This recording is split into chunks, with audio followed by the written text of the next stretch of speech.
Hey, what's going on, everybody? Want to get back to some of the ECW related videos before the summertime is over. So there's a couple of classic ECW shows I wanted to touch on.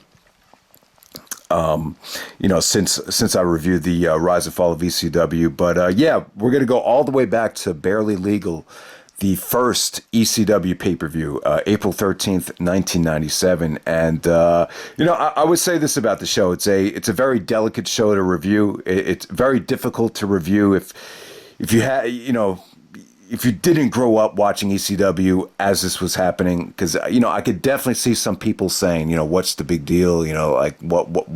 Why is this show so great? But I just think at that time, it was just so much different than anything you were seeing at the time. So, and the pay-per-view is very, very nostalgic for some people. I definitely think, like, when you watch the Rise and Fall of ECW, it definitely illustrates how this was like a championship for ECW. This was like the closest thing, a company has experienced in terms of achieving, championship success.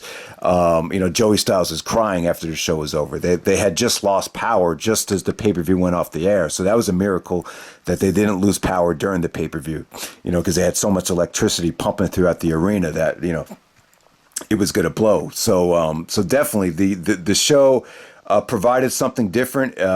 I think watching this show and when you compare it to what was going on at the time, they definitely had just a little bit of everything on the show for everyone. Now, definitely, I don't think the show holds up in terms of wrestling quality. I definitely don't think it's a show that's as good as Ring of Honor's first pay-per-view respect is earned in terms of the actual quality of wrestling. I would agree that some of the stuff just hasn't aged that well, but at the same time, it definitely gave you great moments. It gave you a lot of variety. It just gave you something different, and I definitely think looking back at it, it was a success. So let's get back to let's get down to the first match of the show. We open up with the Dudley boys taking on the Eliminators, and I didn't talk about the Dudleys a lot in the rewinds. Reason being, the Dudleys were kind of all over the place at first when they were trying to, establish themselves. There was just a whole lot of wacky stuff going on. You had, Bubba Ray was basically playing a retard at first. And then you had, Bubba and Devon didn't like each other. They were fighting with each other. Then you had Big Dick Dudley. Then you had the little Mexican Dudley running around. There was just so many different Dudleys. You never really got any cohesiveness with them. And by the time you get to Barely Legal 97, you could see that Bubba and Devon were starting to take themselves more seriously. The promos got better. It was just overall was more crisp, and they became the tag team champions. And then definitely going into 97, 98, and into 99, they arguably became the most important thing about ECW, the most important stable in ECW, the Dudleys. And in this match right here, they took on the Eliminators. And Eliminators were great here. You saw a lot of action from them. The total elimination finish, 450 splashes, just a lot of high spots. The opener did exactly what it needed to do. It needed to create excitement, get the crowd really hyped going into the pay-per-view. So definitely a good way to start off the show. Next up, we have Lance Storm taking on Rob Van Dam. Rob Van Dam actually was not supposed to be on this show. It's not like he didn't have anything to do on the show. He was penciled in to, be involved in the aftermath of Tazz and Sabu. But he was not originally supposed to wrestle. So Chris Candido got hurt. So Van Dam took his spot. So him and Lance Storm had just a little wicked, fast-paced matchup right here. Nothing too crazy. It featured one of the best promos, probably the best promo of Rob Van Dam's life, where he cut a real-life shoot promo about how he felt he was underutilized and that he's not a second stringer for anybody. And, the promo was great. It's very famous. Both Lance Storm and Van Dam, while the match was good, they still had a lot of work to do in terms of their look, in terms of their development. Lance Storm was, back in the 80s, it was very in to have like that tail. Lance Storm had like a buzz cut with a blonde tail. So that was kind of weird looking at that. And then Van Dam just had a ways to go in terms of improving his overall conditioning and just his overall body of work, but, still a fun match. You definitely had, Van Dam and Lance Storm really wrestle a fast-paced match, took a lot of chances. Van Dam actually won the match, I believe, with a Rolling Thunder, or was it a split leg of moonsault? Not exactly sure, but definitely better better than you would expect, though. Just very fast paced in terms of compared to what you were seeing in the mainstream audience at the time. And then Van Dam just cut one of the best promos straight from the heart. And even Lance Storm was kind of taken aback by the promo. You could even hear him mouth to Van Dam as he was leaving the ring, you're an asshole. So, so you could just tell you could tell Van Dam was pissed at the situation, and Lance Storm was kind of taken aback to how angry Van Dam was at being left off the pay-per-view. So it was just a cool segment, but definitely not one of the highlights of the show, I would say. It kind of did feel a little bit like filler compared to everything else. Next up, we have the Michinoku Pro. A 6-man tag match, and a very groundbreaking match right here. I think Paul Heyman wanted to, give the audience something they had never seen before. This is the best thing that they could do as far as bringing in an attraction. You had the great Sasuke, who had made a name for himself with the Super J Cup, so he was in this match here. So Michinoku Pro, they had only been around since '93, and they were really getting a lot of attention for their style. So you had Tako Michinoku, you had Dick Togo, and you had Men's Taiho taking on the great Sasuke, Gran Naniwa, and Masato Yakakuchi. I'm probably botching some of those names, but bottom line is, this is where it all started. I mean, you guys know the 6-man matches became a great tradition in Dragon Gate. And in Ring of Honor throughout the years. And, the match, it's kind of weird.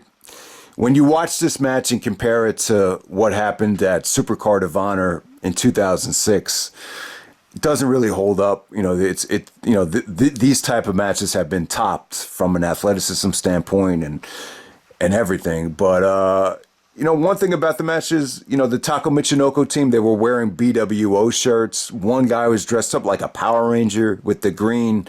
I don't know, he was wearing some type of goofy green attire. So, it looked a little bit goofy from a ring attire standpoint. But yeah, the match was great, though, man. Sasuke was great. There were some great sequences, great bridges. There was just a lot of just serious combat skill going on in the ring, and just great bridges, great pinfalls, just for that time, just great action, and the crowd was just wowed by it. So this is where it all started. If you want to look to what really started these 6-man Dragon Gate matches that became a WrestleMania tradition on the Indies, you go back to Barely Legal '97 and the Michinoku Pro match, and it still holds up. This is still regarded as one of the best ECW matches in history because of how groundbreaking it was. All right, so next up we have Shane Douglas taking on Pitbull 2. So here we go. You get a grudge match, another grudge match here. The blow-off match to this feud that started back in Heat Wave of '96, which featured, the Pitbull's manager Francine turning on them and siding with Shane Douglas. And this match, now this is the one match on the show where I would say, if someone that had never watched ECW before watches this match, you're really not going to appreciate it. You're not going to appreciate how valuable this storyline was, because the match wasn't that great. I would say Shane Douglas and Pitbull number 2, they had much better matches, back in '96. The feud, watching this back, the feud kind of died down by this point. I don't think the fans were really, the fans seemed kind of bored by the actual wrestling. To be completely honest with you, the one thing that really stood out here was the aftermath. Rick Rude actually got involved. There was actually a guy in a mask that came down and kissed Francine. Shane Douglas actually thought it was Rick Rude, but it actually ended up being Brian Lee, who was actually the fake Undertaker. So you had that whole thing to deal with. And when he did unmask, he chokeslammed Shane Douglas, and that got a great reaction from the crowd. That was great. And then Rick Rude, it's funny, I never really realized that Ravishing Rick Rude and Shane Douglas, they sound like exactly alike. So you had Rick Rude coming down at the end, and so that was a great moment. So bottom line is, whole bunch of wacky storyline stuff going on here that no one probably knows what the hell I'm talking about. But bottom line is, Shane Douglas actually defeated Pitbull number 2. Pitbull number 2 seemed like he was on the way out. I don't know, maybe they couldn't come to a contract agreement. But this was kind of the end of the whole Shane Douglas Pitbull feud. They actually had the Pitbull that Shane Douglas actually paralyzed at ringside. He actually got involved in the match. So, the match definitely had good heat because of that. But, you remember this match because of the aftermath with Rick Rude getting involved. All right, so next up we go to Sabu taking on Tazz, grudge match of the century. I have to say, this match had great buildup. They had been building this thing up for years. They kept Tazz and Sabu separated since this feud, got off the ground in 1995. The feud basically started because Sabu had walked out of an ECW commitment, and it hurt Tazz's feelings because they were tag team partners. So the match definitely had great build-up. Bill Alfonso is the story of the match. The match is good, and everything. Sabu took his usual chances. Tazz was able to showcase how great of a wrestler he was. But I think overall, Tazz and Sabu probably had better matches down the road. I think their match from Living Dangerously 99 was probably a little bit more satisfying than this from a wrestling standpoint. But the match really delivered. Tazz actually won the match by submission. But while watching this match, the story of the match was Bill Alfonso. You could definitely tell, like, there is something going on between him and Tazz. Like, it's great booking from Paul Heyman. You could just see it. You could see his passion for Tazz just kind of slowly diminish as the match was going on. There was just one part in the match where he goes like, "Come on, Tazz, he's Sabu," and you could just tell, like, there's something wasn't right about it. You could just tell, like, he wasn't, he wasn't treating Tazz like the monster that he usually is. And it's kind of weird because you would think that Alfonso would do something to make sure that Tazz didn't win the match, but that did not happen. Tazz was so heavily protected that he still won the match by submission. And it wasn't until after the match was over that Bill Alfonso turned on Tazz. Sabu and Tazz actually hugged, shook hands, hugged, and then Van Dam comes out, attacks Tazz. And then Alfonso gets into the ring. Looked like they're going to attack Bill Alfonso, but Alfonso comes to the ring, takes off his Tazz shirt, and then underneath the shirt is a Sabu shirt. And then you finally get the heel turn with Bill Alfonso siding with Sabu and Rob Van Dam to start that whole great stable right there. So that's how it happened. Watching this back, it's kind of a weird heel turn. But, I think the Bill Alfonso was just a better fit for Sabu and Van Dam. And, I don't think Tazz really, Tazz was so good on the mic. He didn't really need Bill Alfonso to be his mouthpiece. So definitely, great match, great aftermath, great moment. And then you have Van Dam getting on the mic, being all cocky and everything. So let's move on to the main event. You have Terry Funk taking on the Sandman, taking on Big Stevie, Cool Stevie Richards in a three-way match, three-way dance, and the winner gets a title shot at Raven immediately after the match is over. So as soon as the match is over, Raven will come out there with the ECW championship and defend his title. The match is kind of weird here. I would say this in terms of providing violence on another level. The match really accomplished that. I don't think the match was pretty. They took out ladders. They took out trash cans, barbed wire. You saw Sandman suplexing the ladder as a weapon. You saw Terry Funk bring out like a huge trash can, throws it into the ring, hits Stevie Richards right in the head. So a lot of violence going on here. Not pretty, though. I don't think Funk had a lot left in terms of his mobility.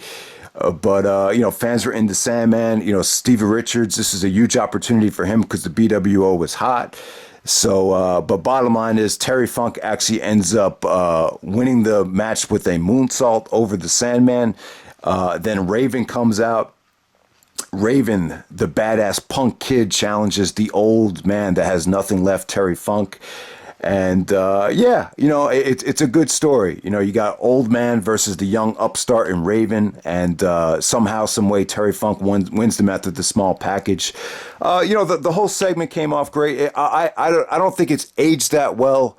Terry Funk winning the championship at ECW's most important show ever doesn't really fit the criteria that Paul Heyman wants. I remember Paul Heyman saying, if you're over 40, if I was running TNA, if you're over 40, I'll cut your fucking head off.